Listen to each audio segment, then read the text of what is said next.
시간입니다. 우리 기독교는 예수님의 십자가 사건과 예수님의 부활로 말미암아 세워졌습니다. 만일 우리 믿음의 조상들과 지금 우리가 전하고 있는 부활이 허위였다면 기독교는 오늘까지 존재하지 못했을 것이고 이처럼 큰 부흥과 발전은 없었을 것입니다. 프랑스의 수학자요 물리학자이며 그리고 철학자이며 신학자인 파스칼은 그의 작품 팡세를 통해 기독교를 변증했습니다. 그는 이런 말을 했습니다. 만일 예수님의 제자들이 예수님의 부활을 거짓으로 만들어 전했다가 그 중에 한 사람이라도 나중에 소위 말하는 양심선언을 했다면 예수 그리스도의 부활과 우리 기독교는 붕괴되었을 것이라고 했습니다. 오히려 예수님의 제자들은 순교하면서까지 그리스도의 부활을 전했으니 부활은 역사적 사실이라고 변증한 바가 있습니다. 사랑하는 여러분, 부활에 대한 여러 확실한 증거들이 있음에도 불구하고 아직까지도 예수 그리스도의 부활과 성도의 몸의 부활과 악인의 부활에 대하여 믿지 못하는 사람들이 많이 있는 것입니다. 오늘 본문은 부활에 대하여 회의적인 사람이 제기할 수 있는 두 가지 예상 질문에 대한 답변이 기록되어 있습니다. 35절에 두 가지의 질문이 나오는데 먼저는 죽은 자들이 어떻게 다시 살아날 수 있는가? 라고 하는 질문과 또 하나의 질문은 만일 죽은 자의 부활이 가능하다면 어떤 몸으로 부활할 것인가에 대하여 이제 질문을 하고 대답을 하는 그런 형태로 오늘 본문이 구성되어 있는 것입니다. 첫째, 본문의 36절부터 37절까지 말씀, 죽은 자들이 어떻게 다시 살아날 수 있는가? 라고 하는 말씀에 대하여 사도 바울은 확실하게 죽은 자들은 다시 살아난다 라고 답변을 하고 있습니다. 사도 바울은 죽은 자의 부활을 자연계의 식물인 씨앗의 비유를 통해서 설명을 하고 있는 것입니다.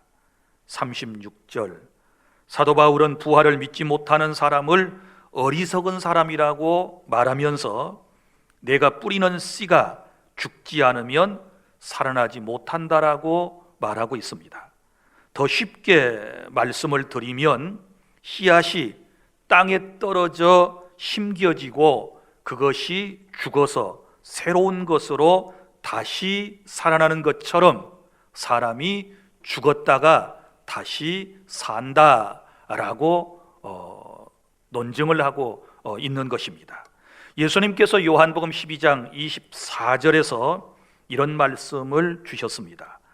한 알의 밀알이 땅에 떨어져 죽지 아니하면 한 알 그대로 있고 죽으면 많은 열매를 맺는다라고 예수님께서 말씀을 하셨습니다. 또 37절 본문, 밀이나 다른 것의 알맹이가 죽지 않으면 살 수 없는 것처럼 지상에서의 우리의 몸이 죽으면 반드시 살아난다라고 말하고 있습니다. 여러분, 씨앗이 죽음의 과정을 통해서 새로운 형태로 살아나듯이 우리의 육체도 죽음이라고 하는 것을 통해서 새로운 형태, 곧 부활의 모습으로 나타나게 된다. 고로 부활은 확실하다라고 하는 말씀을 우리에게 전해주고 있는 것입니다. 오늘 여러분들이 이 말씀을 들으면서 분명히 믿어야 할 것은 예수 그리스도의 십자가의 죽으심과 부활에 대한 이 분명한 사실을 믿게 되었을 때에 구원의 은총을 받게 되는 것이고, 그리고 예수 그리스도의 십자가의 부활을 믿는, 그리고 나 자신의 몸의 부활을 믿는 이런 믿음을 갖게 되었을 때 우리는 담대하게 이 세상을 살아갈 수 있는 줄 믿으시기를 바랍니다. 그리고 둘째로 본문의 38절부터 49절까지 말씀은 부활한 몸의 상태에 대하여 상세하게 설명을 하고 있습니다. 자, 부활에 대해서는 식물의 씨앗을 통하여 먼저 설명을 했고, 이제는 부활한 몸의 상태를 동물과 천체를 통하여 설명을 하고 있는 것을 볼 수 있습니다. 38절부터 39절까지 말씀을 보면 육체에는 각기 다른 종류가 있다고 말합니다. 사람의 육체가 있고, 짐승의 육체가 있고, 새의 육체가 있고, 물고기의 육체가 있다는 것입니다. 또한 40절부터 41절 하늘에 속한 해와 달과 별들의 형체와 땅에 속한 형체가 다르다고 말합니다. 왜냐하면 하나님께서는 각각의 본질을 가지도록 창조하셨기 때문인 것입니다. 그리고 42절에서 이처럼 죽은 자의 부활도 이 땅 위에 육체가 살아있을 때의 몸과 죽은 다음 부활 후의 몸의 상태가 확연히 다르다라고 말씀을 증거하고 있는 것입니다. 이미 본문의 36절부터 37절에서 씨앗에 대한 말씀을 하면서 씨가 뿌려진 다음에는 영광스러운 새로운 식물로 자라는 것처럼 죽은 자의 부활도 다르다는 것입니다. 물론 씨나 나무는 동일한 인자를 가지고 있지만 새로운 형태로 나오게 된다라고 하는 것을 말하면서 구체적으로 부활한 몸의 상태를 본문은 네 가지로 우리에게 말씀을 하고 있습니다. 자, 저와 여러분이 앞으로 경험하게 될 사실이기 때문에 여러분이 이 말씀을 잘 마음판에 깊이 새기셔야 하고, 부활한 후에 나의 몸은 어떤 상태로 하나님을 섬기게 될 것인가를 확신하는 그런 시간 되기를 바랍니다. 첫째는 42절 부활한 후에 우리의 몸은 다시는 썩지 아니할 몸이 된다라고 말씀을 하고 있습니다. 썩을 것으로 심고 썩지 아니할 것으로 다시 살아난다라고 말씀을 하고 있습니다. 여러분, 인간이 왜 태어나서 죽습니까? 이 죽음이라고 하는 것은 인간의 범죄로 말미암아 왔습니다. 죄의 싹선 사망인 것입니다. 그래서 인간이 누구나 다 한 번은 이 세상에서 죽는 것입니다. 히브리서 9장 27절 한 번 죽는 것은 사람에게 정한 것이요 그 후에는 심판이 있다라고 말씀을 하셨습니다. 그러나 우리 주님 다시 오시는 그날 저와 여러분은 다시 살아나게 될 것이고, 이것을 우리는 부활이라고 말하는데 그 뒤에 다시는 죽지 않는다는 사실을 믿으시기를 바랍니다. 무슨 얘기인가 하면 영생의 몸이 되는 것입니다. 우리가 지금은 어때요? 한 번은 죽기 때문에 우리 주변에, 우리 가장 가까운 곳에 얼마나 많은 사람들이 우리와 함께 살다가 우리 곁을 떠나고 있습니까? 지난 한 주간도 되돌아보면 우리 교우들 가정에 3-4건의 장례가 있었습니다. 많은 사람들이 우리와 함께 하다가 이 세상을 떠나갔습니다. 사랑하는 여러분, 이 세상에서는 한 번 죽을 수밖에 없는 그런 육체를 가진 저와 여러분이지만, 우리가 부활하고 난 이후에는 다시는 죽지 않는다는 이 사실을 여러분이 깊이 인식하실 수 있기를 바랍니다.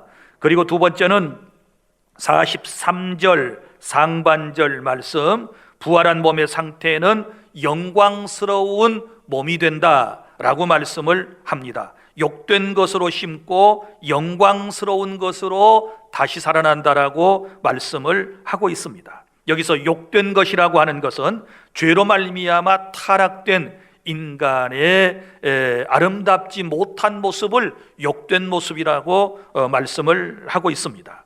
사람이 죽은 후에 제 아무리 아름다운 옷으로 치장을 한다고 할지라도 결국은 썩어져 추한 모습을 드러내는 인생의 본질을 말하고 있는 것입니다. 그러나 여러분, 우리가 부활한 이후에는 더 이상 범죄하지 않는 영광스러운 몸이 되는 것입니다. 여러분, 꽃과 씨앗을 비교해 보시기를 바랍니다. 씨보다 꽃이 훨씬 더 아름답듯이 부활한 후에 우리의 모습은 지금의 모습보다 훨씬 더 아름다운 영광스러운 모습으로 변화된다는 것을 여러분이 믿으시기를 바랍니다. 그 다음에 세 번째는 43절 하반절에 부활한 이후에 우리의 몸은 어떻게 될 것인가? 강한 몸이 된다라고 말씀을 하고 있습니다. 약한 것으로 심고 강한 것으로 다시 살아난다라고 말씀을 했습니다. 여러분, 우리 인생은 한없이 연약한 존재입니다. 이 세상에 살면서 수많은 사람들이 질병으로 고통을 받고 있습니다. 그뿐만 아니라 선천적, 후천적 장애를 통해서 연약한 모습으로 고통스럽게 인생은 세상을 살아가고 있습니다.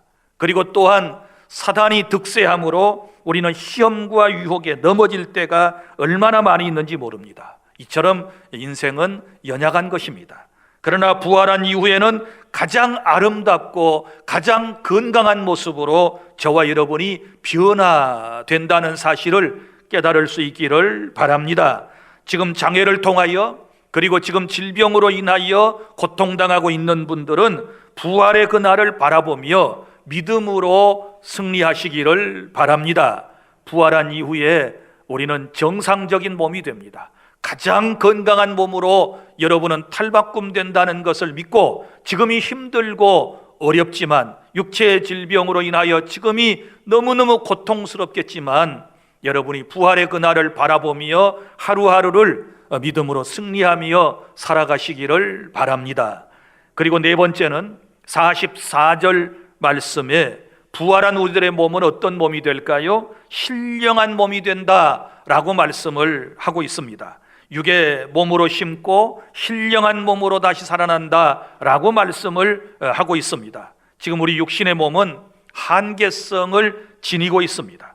그러나 부활한 이후의 몸은 육신의 연약함에서부터 오는 질고에서 벗어나 온전히 하나님의 영의 지배를 받고 살아가는 그런 육체가 될 것입니다.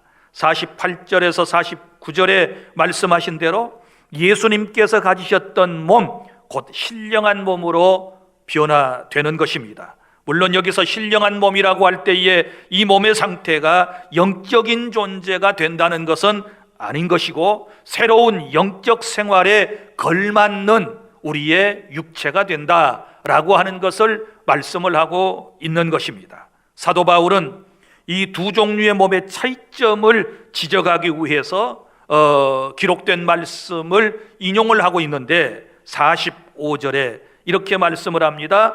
첫사람 아담은 생령이 되었다. 여기서 말하는 생령이라고 하는 것은 생명이 있는 존재를 말하는 것입니다. 그리고 마지막 아담이신 예수 그리스도는 살려주는 영이 되셨다. 살려주시는 영이라고 말씀을 하고 있고, 46절에 사람은 이 세상에 태어나 먼저 육을 가지지만, 그리고 나중에는 이제 신령한 몸이 된다라고 하는 것을 말씀을 하고 있습니다. 그리고 47절에 첫사람 아담은 흙에서 났지만 둘째 아담이신 예수 그리스도는 하늘에서 나신 것이 다르다라고 말씀을 하고, 48절에서 모든 인류는 흙에서 난 자이며 세상의 제한을 받는다는 것입니다. 그러나 49절에 가서 그러나 부활한 이후에는 썩지 아니할 영원한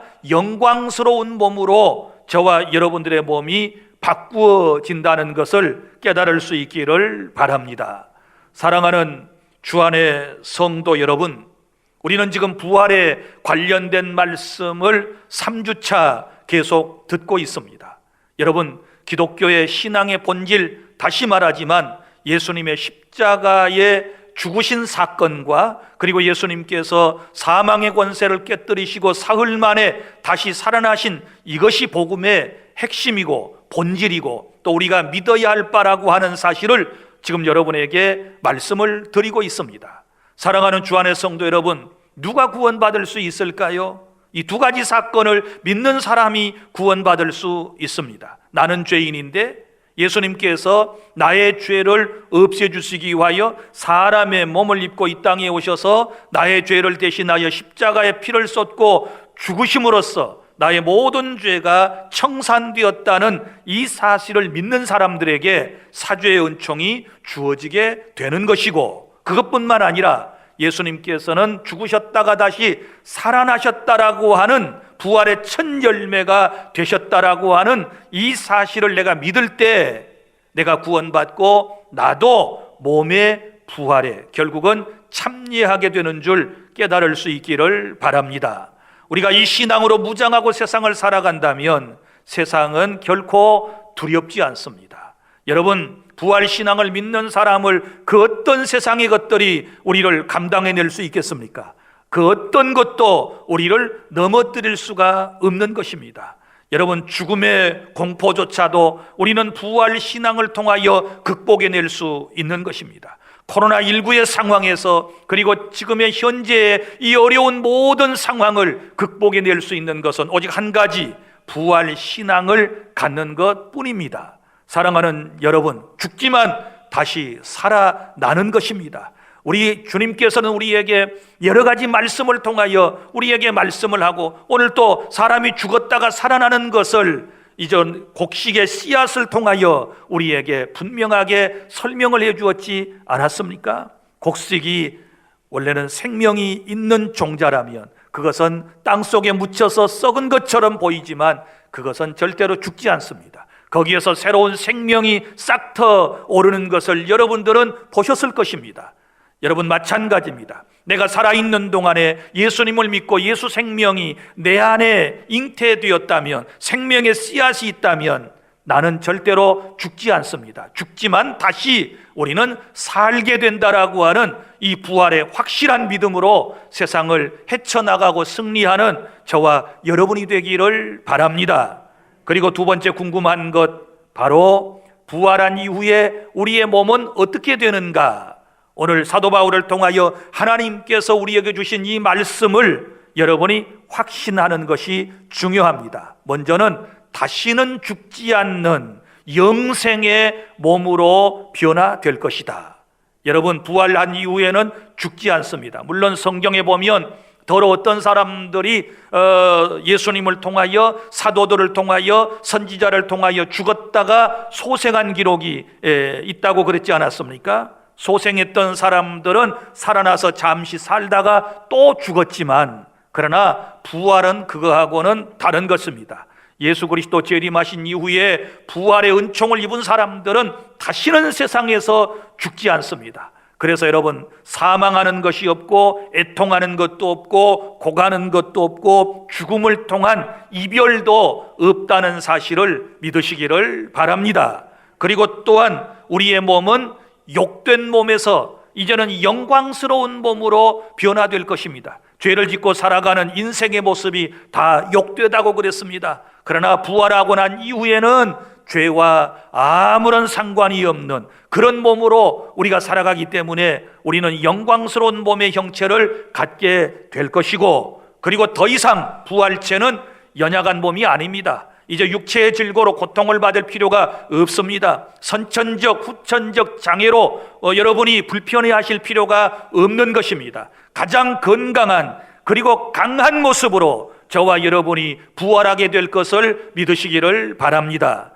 그리고 영이신 하나님과 영원히 함께 살기 위해서 신령한 몸으로 우리가 부활체를 입어서 새로운 영적 생활에 걸맞는 그런 몸으로서의 삶을 살아가게 될 줄로 여러분 확신하시기를 바랍니다. 사랑하는 주 안의 성도 여러분, 오늘 우리에게 이 부활의 기쁜 소식이 없다면 우리 인생은 너무나도 슬픈 인생이 되고 말 것입니다. 이 부활의 기쁜 소식이 없다면 인생의 삶은 너무너무 고달플 것입니다. 우리가 이 땅에서 당하는 여러 가지 환난과 역경과 고난과 고초와 그리고 사망을 이겨낼 수가 없는 것입니다. 그러나 부활신앙을 가진다면 어떤 것도 우리는 극복해낼 수 있고 마지막 날 부활하여 주님과 함께 영원토록 살게 될 줄로 확신하시기를 바랍니다. 이 십자가와 부활신앙을 통하여 다시 한번 우리의 믿음이 흔들리지 않고